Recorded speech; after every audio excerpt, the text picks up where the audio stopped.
Retomamos. Capítulo 3. Terapia para el dolor crónico de Alan Gordon. ¿Y si soy la única persona que no puede mejorar? Estaba sentado en mi consulta con Joe, un nuevo paciente quejado de dolor crónico en el cuello, mientras percibía lo ansioso que estaba. Estoy seguro de que puedes recuperarte, le respondí. Eres un gran candidato para el tratamiento. ¿Y si mejoro y luego retorna el dolor?, preguntó con cierta preocupación. La mente de Joe producía un pensamiento aterrador tras otro. Aunque ocurra eso, le dije, te pondrás mejor. Estás muy motivado. ¿Y si estoy demasiado motivado?, preguntó abriendo los ojos de repente. Joe tenía miedo.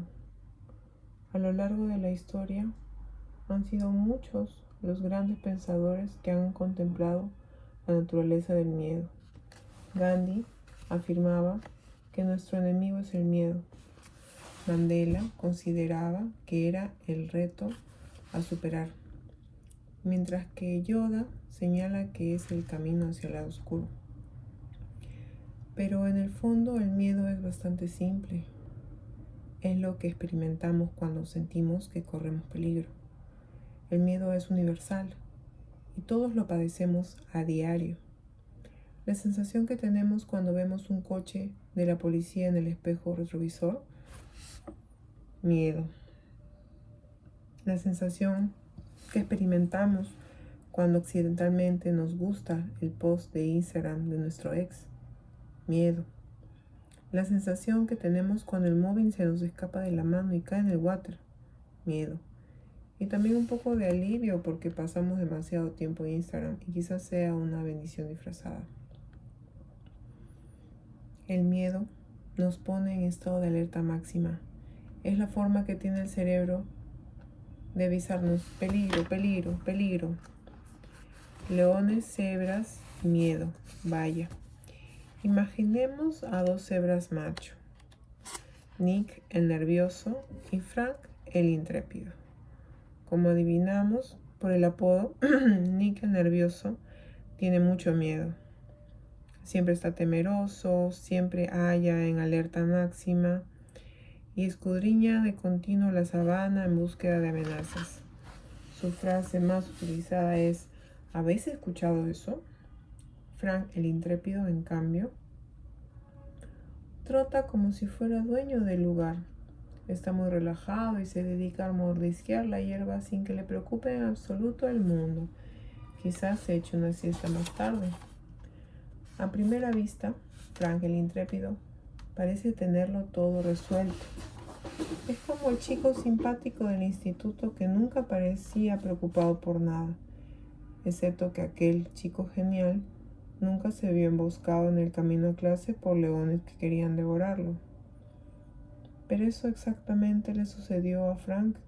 Sin miedo alguno que le protegiese, Frank no vio venir a los leones hasta que fue demasiado tarde. ¿Y qué de Nick el nervioso? Hace 5 minutos advirtió un ligero crujido en los arbustos y de inmediato escapó corriendo. Como estaba en alerta máxima, Nick vivió para seguir estando nervioso otro día.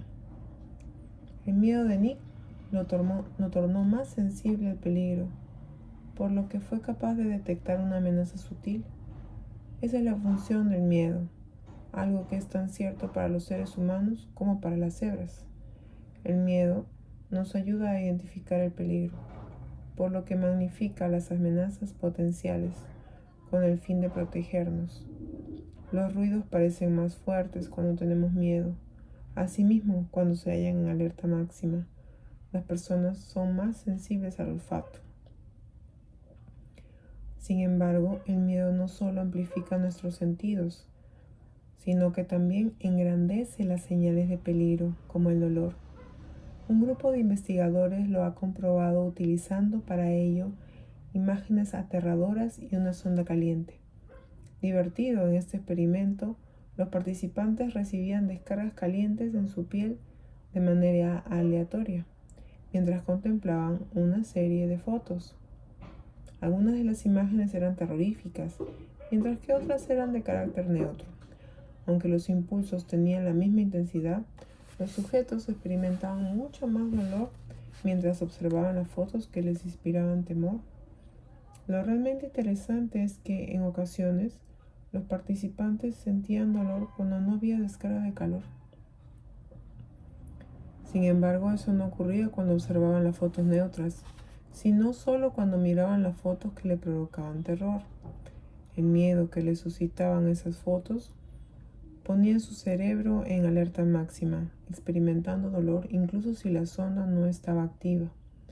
Esta es la clave para entender el dolor neuroplástico. Hallarse en estado de alerta máxima altera la forma en que percibimos las señales emitidas por nuestro cuerpo. El miedo es capaz de generar dolor. En este capítulo explicaré los orígenes del miedo y por qué algunos de nosotros tendemos a hallarnos en estado de alerta máxima. A continuación, presentaré 3 casos prácticos que muestran cómo el miedo se transforma en dolor. Por último, expondré de qué manera el miedo alimenta el dolor neuroplástico, generando un bucle, y señalaré qué hacer al respecto. Arribar a la fuente. Hallarse en estado constante de máxima alerta es una gran estrategia cuando se trata de escapar de los leones en el Serengeti.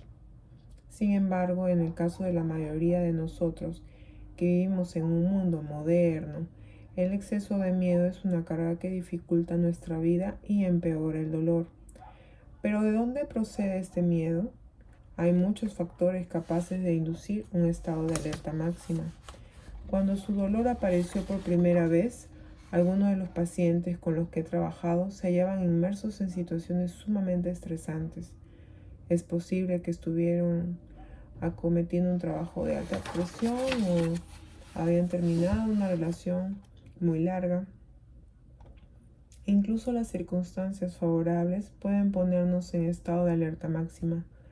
He tenido pacientes que han desarrollado dolor semanas antes de la boda y otros cuyo dolor comenzó al conseguir un ascenso. Los cambios importantes en la vida, tanto positivos como negativos, generan sentimientos de estrés y ponen nuestro cerebro en estado de alerta. En el caso de otros pacientes, la cuestión tiene menos relación con factores de estrés actuales y más con factores procedentes del pasado. Las personas que experimentan acontecimientos en su infancia que las tornan propensas al miedo, como por ejemplo tener una dinámica familiar problemática, padecer problemas en la escuela o ser objeto de acoso. Este tipo de adversidad temprana puede provocar sentimientos generales de inseguridad que perduran mucho más allá de la infancia.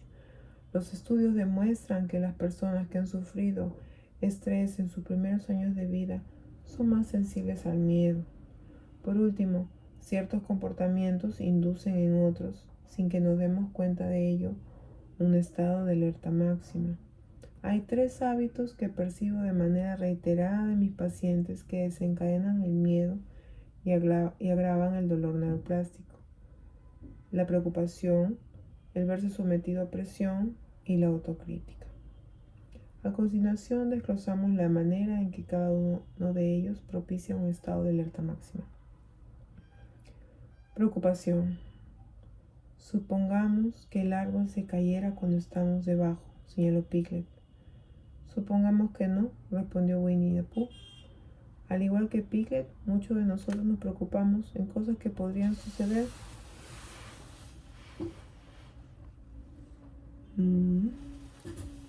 Por cosas que ocurren y por cosas que ya han pasado. ¿Está mi jefe enfadado conmigo? ¿Duermo bastante? ¿Tengo restos de espinacas en los dientes? Con independencia de estas preocupaciones, se refieren a nuestro trabajo, nuestro horario o nuestra higiene bucal, incrementan la sensación de peligro y ponen en alerta máxima a nuestro cerebro.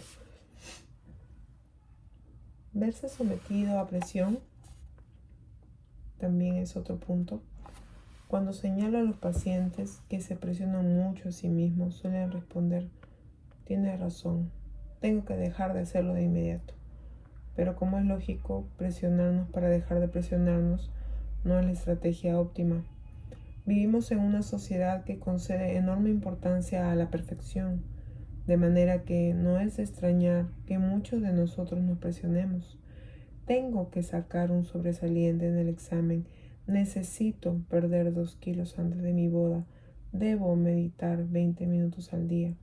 Aunque esos pensamientos parecen inofensivos, la presión activa zonas del cerebro asociadas al miedo y la vigilancia. La presión nos pone en alerta máxima y nos mantiene en estado de temor. Autocrítica. Claude Monet, uno de los pintores más célebres de todos los tiempos y padre del impresionismo, vendió cuadros por enormes sumas de dinero. Sin embargo, a pesar de su enorme talento y su gran éxito, Monet era muy autocrítico. He aquí algunas declaraciones que hizo sobre sí mismo. No soy un gran pintor, cometo errores estúpidos, lo que hago es terrible, mi vida ha sido un fracaso y solo me queda destruir mis cuadros antes de desaparecer. Caramba, no es de extrañar que el primer ministro francés llamara a Monet el rey de los gruñones. Al igual que Monet, muchos pacientes aquejados de dolor crónico son muy severos consigo mismos. Ignoran sus logros y se castigan por errores menores. Pero la autocrítica no solo nos convierte en gruñones, sino que también induce en nuestro cerebro un estado de alerta máxima. Los neurocientíficos han demostrado que las críticas activan el sistema de amenazas del cerebro, por lo que son otro factor desencadenante del miedo, el camino hacia adentro. Los altos niveles de miedo preparan el terreno para la emergencia del dolor neuroplástico. Sin embargo, el dolor en sí comienza de diferentes maneras. El dolor neuroplástico puede empezar debido a una lesión o surgir de la nada. Su aparición tal vez sea repentina o gradual, pudiendo eclosionar durante una situación de estrés o bien cuando nos hallamos en circunstancias especialmente difíciles. Para demostrarlo, veamos a 3 pacientes que desarrollaron dolor de 3 maneras distintas. Inicio gradual. Melanie creció siendo educada por una madre temerosa y un padre ansioso. La consecuencia del tipo de crianza que recibió fue que siempre estaba preocupada. Si tenía una mala primera cita, pensaba: ¿y si nunca conozco a nadie y termino sola? Pero si tenía una buena primera cita, su pensamiento era: ¿y si nos enamoramos y me engaña? Después de vivir con miedo durante 27 años, Melanie empezó a tener cefaleas tensionales. Al principio solo aparecían un par de veces por semana, pero al cabo de unos meses se hicieron crónicas. Dejó de tener relaciones sociales, le costaba mucho esfuerzo fingir que se encontraba bien. Durante 10 meses permaneció encerrada en casa, deprimida porque estaba echando a perder su vida y preocupada porque parecía que su dolor nunca desaparecería. 2. Situación estresante. Lia era una niña prodigio del violín. Cuando solo tenía 16 años, la aceptaron en uno de los mejores programas musicales universitarios del país. Pero el hecho de tener que vivir lejos de casa y de compartir la residencia con estudiantes varios años mayores hacían que Lia se sintiese desbordada. Al concluir el primer mes, parecía un dolor en brazos y muñecas tan intenso que apenas era capaz de sostener el arco del violín. El estrés derivado de encontrarse en un entorno nuevo y sometida a tanta presión puso en estado de alerta máxima su cuerpo y desencadenó el dolor neuroplástico. Preocupada por el agravamiento de sus síntomas, Lia no volvió a tocar el violín durante 7 años. 3. Lesión inicial. James desempeñaba un trabajo muy exigente, con un sinfín de responsabilidades, y al que dedicaba muchas horas, recibiendo nuevos correos electrónicos más rápido de lo que era capaz de leerlos. Los fines de semana se desahogaba jugando al baloncesto, pero un día estaba en la cancha, sufrió un fuerte esguince de espalda. Le dolía caminar y sentarse, le dolía casi todo, excepto estar de pie. Aunque al cabo de 1 o 2 semanas la distensión muscular se curó, el dolor persistió. James se obsesionó con su dolor de espalda. Empezó a utilizar almohadillas térmicas y cojines para la espalda en el trabajo, y a corroborar con frecuencia si el dolor mejoraba o empeoraba. A la postre, tuvo que comprar un escritorio para poder pasar la jornada de pie. Temer o no temer. Para que el lector disponga de un poco más de información, estas historias tienen un final feliz. Los 3 pacientes ya no padecen dolor. Melanie vuelve a relacionarse con sus amigos. Leah enseña música y James ha vuelto a su antiguo escritorio, aunque sigue estando atrasado con sus correos electrónicos. Aunque Melanie, Leah y James desarrollaron su dolor por vías distintas, todos ellos compartían elementos importantes. En primer lugar, su dolor apareció en un entorno de temor, y en segundo, una vez que surgió, los 3 respondieron de la misma manera, con miedo a su propio dolor. A Melanie le preocupaba que su dolor fuera permanente, a Leah le inquietaba que sus síntomas empeorasen, y James estaba ansioso por su espalda. Todas estas son formas de miedo, y el miedo al mismo dolor es lo que insufla la vida de dolor. Y el miedo al mismo dolor es lo que insufla vida al dolor neuroplástico. En el capítulo 2 hemos explicado que el dolor neuroplástico es fruto de un error cometido por nuestro cerebro, que malinterpreta las señales seguras del cuerpo como si fuesen peligrosas. Se trata de una falsa alarma, y la manera de reaccionar a esa falsa alarma es lo que marca la diferencia. Si respondemos con miedo, reforzaremos el dolor. En este sentido, el dolor es como un niño pequeño muy influenciable. Seguridad versus peligro. Mi sobrina de 2 años de edad es un auténtico torbellino. El día que aprendió a caminar, también aprendió a correr y desde entonces corretea por todas partes. Pero su ambición supera su coordinación, por lo que se cae muchas veces. Hay un momento, justo después de caerse, en el que te mira y espera ver de qué modo reaccionas para decidir cómo se siente. Si corres hacia ella preocupado, alarmado, preguntándole de manera frenética si está bien, romperá a llorar, convencida de que se ha dado un buen porrazo. Si por el contrario le miras tranquilamente y dices, mira, parece que has tropezado, volverá a ponerse en marcha antes de que termines la frase. La forma de reaccionar refuerza la sensación de peligro y de seguridad, y lo mismo ocurre con el dolor neuroplástico. El dolor es una señal de peligro, y en el caso del dolor neuroplástico, la forma en que reaccionamos determina si esta señal persistirá o desaparecerá. Cuando respondemos al dolor con miedo, reforzamos que es peligroso, haciendo que permanezca. El miedo es el combustible del dolor. Un estudio realizado en los Países Bajos evidenció este fenómeno en plena acción. Los investigadores reclutaron a personas aquejadas de lumbalgia y midieron el grado de temor que experimentaban ante el dolor. En el momento de hacer un seguimiento 6 meses después, las personas que mostraban un alto nivel de miedo eran mucho más propensas a seguir padeciendo dolor. Y esto era así con independencia de la gravedad del dolor inicial o del tiempo que lo hubieran padecido. Si bien los científicos holandeses analizaron el dolor de espalda, existen docenas de estudios sobre toda clase de dolores, desde los de cabeza hasta los de rodilla, pasando por la fibromialgia, que muestran el mismo patrón. Cuanto más miedo le tengamos a nuestro dolor, más probable será que persista.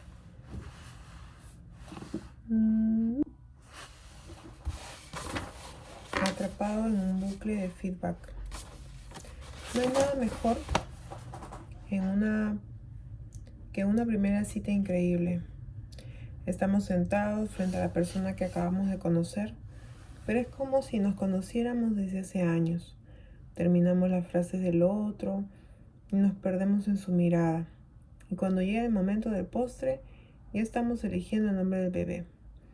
Mi amigo Chris tuvo hace poco una cita con una chica llamada Molly y fue todo lo contrario a la situación recién descrita. Molly y Chris se conocieron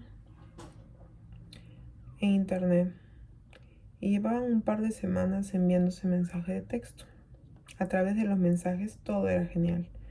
Chistes, bromas, emoticones, lo tenían todo. Cuando por fin quedaron para su primera cita, Chris tenía unas expectativas muy altas, anhelaba causar una buena impresión, pero estaba muy nervioso y no tardó en desarrollarse un ciclo terrible. Todo empezó de forma inocente. Chris hizo una broma, pero Molly no se rió, lo que hizo que se sintiese un poco más ansioso. Así pues, contó una historia que se alargó demasiado, mientras Molly empezaba a agitarse y a mirar su reloj. Entonces Chris se asustó de verdad. El pánico le nubló el juicio y cometió el peor pecado de la primera cita. Se lanzó a narrar la historia épica de su última ruptura. Pronto Molly estaba mirando a su alrededor como un pasajero del Titanic buscando un bote salvavidas. Cuanto más nervioso se ponía Chris, peor se sentía Molly. Y cuanto peor se sentía Molly, más nervioso estaba Chris. El ciclo prosiguió hasta que el camarero trajo misericordiosamente la cuenta. Esto es lo que se denomina un bucle de feedback, en el que un comportamiento y la respuesta a ese comportamiento generan un ciclo interminable. El dolor y el miedo permanecen atrapados en un bucle de feedback similar que hace que el dolor neuroplástico se vuelva crónico. Así es como ocurre. El dolor desencadena sentimientos de miedo. El miedo pone al cerebro en alerta máxima, lo que provoca más dolor, lo que conduce a más miedo, lo que provoca más dolor. Cuando más miedo le tengamos al dolor, más probable será que nuestro dolor se bloquee y permanezca de ese modo. Es una espiral descendente a lo que denominamos el ciclo del dolor-miedo. Yo y mi rodilla y el miedo, somos tres. Mucho antes de conocer el ciclo del dolor-miedo, yo ya estaba instalado en él. Uno de mis principales problemas era el dolor en la rodilla izquierda. El dolor comenzó siendo leve, pero al haber lidiado con un dolor de espalda crónico, me suscitaba mucho miedo. Enseguida me consumían los pensamientos de temor. ¿Y si el dolor no desaparece? ¿Y si la rodilla empeora? ¿Y si no puedo bailar? Odio bailar, pero los pensamientos de miedo son bastante irracionales. Empecé a tratar mi rodilla como si fuera de cristal. Siempre que me sentaba ponía la pierna en alto. Tenía cuidado de no cargar nunca demasiado peso en ese lado. Pensaba de continuo en mi rodilla. Me obsesioné con ella. La escudriñaba en busca de la más mínima punzada. Me hallaba en estado de alerta máxima. Pero cuanto más me concentraba en la rodilla, más miedo sentía. Y cuanto más miedo sentía, más atención prestaba a mi rodilla. Y sorpresa, sorpresa, la rodilla me seguía doliendo. Mi miedo al dolor crónico hizo que mi dolor se convirtiese en crónico. Los otros nombres del miedo. Muchos de mis pacientes se relacionan de inmediato con el concepto de miedo. Sienten miedo de su dolor y desean explorar esa dinámica. He tenido otros pacientes que no se identifican con la palabra miedo, no porque no lo tengan, sino porque lo llaman de otra manera. Una paciente decía que no era realmente miedo lo que sentía en torno a su dolor, sino frustración. Otro paciente señaló que experimentaba sobre todo desesperación. Estos sentimientos parecen diferentes al miedo, pero están dentro del mismo paraguas. Cuando hablo de emociones con mis pacientes, les planteo una sencilla pregunta. ¿Ese sentimiento hace que su cerebro sienta más o menos peligro? Si la respuesta es más peligro, entonces es una forma de miedo. Así pues, cuando hablo de miedo al dolor, incluyo en ese concepto frustración, desesperación, estrés, angustia, ansiedad, desmoralización, tristeza y cualquier otra cosa que nos ponga en alerta máxima. Perspectiva del paciente. El dolor comenzó a partir de mi 40 cumpleaños. Era un gran acontecimiento, pero yo no estaba donde pensaba que estaría en la vida. Estaba divorciada y sin pareja. Mis hijos se hacían mayores y tenía el temor profundo de quedarme sola durante el resto de mi vida. Por supuesto, en ese momento no me daba cuenta de que cumplir 40 años era lo que provocaba mi dolor. Creía que había trabajado demasiado en el jardín y por eso me dolía la espalda. Durante los años siguientes intenté todo tipo de cosas. Fui al quiropráctico, probé con un fisioterapeuta, practiqué yoga, luego experimenté con un tipo de yoga distinto, con la esperanza de que actuara más profundamente sobre mis músculos, hasta que me rendí y dije, ahora esto forma parte de mí. Padecer dolor era deprimente e hizo que cambie mi actitud. Antes de que comenzara el dolor era una persona positiva, optimista, extrovertida, a la que le encantaba divertirse, pero después, en ocasiones, incluso me era difícil sonreír. Todo se cubrió con una niebla gris. Tengo un umbral del dolor bastante elevado, no hay muchas cosas que me asusten, y no diría que tuviese miedo al dolor. Era más bien que me sentía vencida. Intenté muchas cosas diferentes, pero era como dar contra una pared de ladrillos una y otra vez, un callejón sin salida tras otro. Me sentía derrotada. Cuando supe de la existencia del dolor neuroplástico, empecé a percibir el dolor de otra manera. Al principio no tenía esperanzas, porque creía que no iba a cambiar, pero a la postre, cuando dispuse de las herramientas apropiadas, me di cuenta de que tenía el control y de que no tenía por qué ser de esa manera.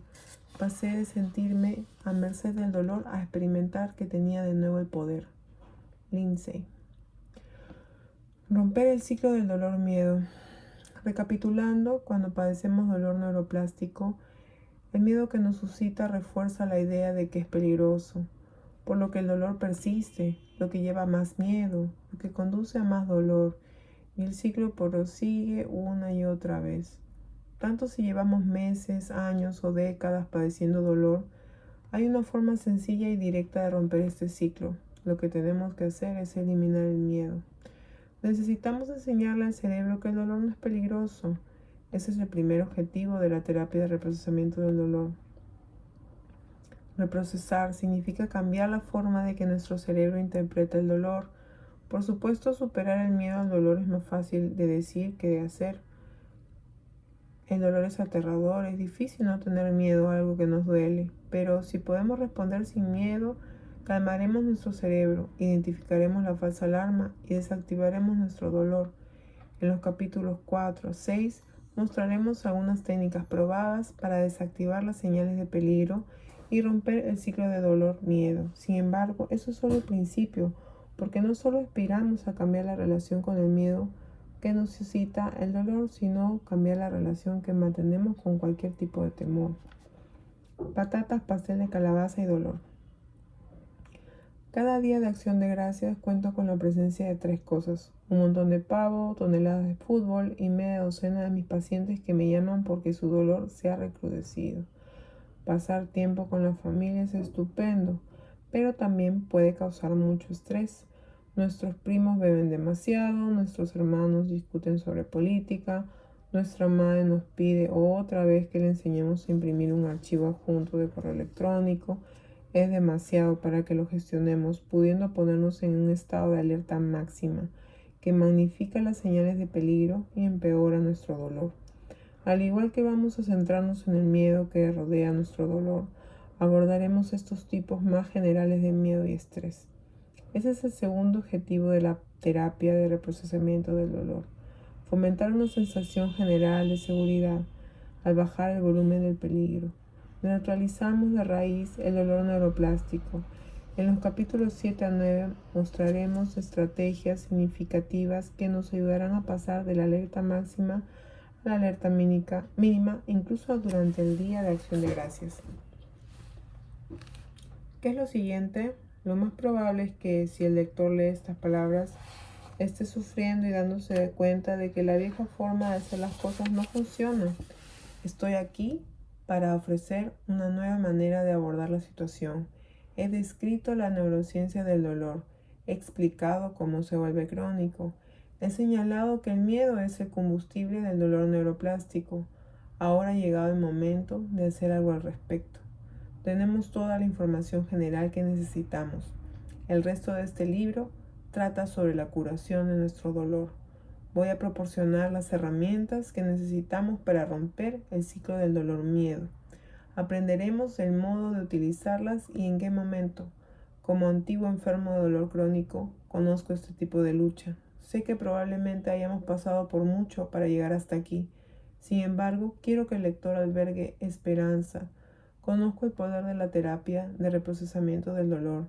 Ha sido validada por rigurosos estudios científicos. Ha ayudado a mis pacientes. Me ha ayudado a mí. Y si usted padece dolor neuroplástico, sé que también le ayudará. Así pues, empecemos.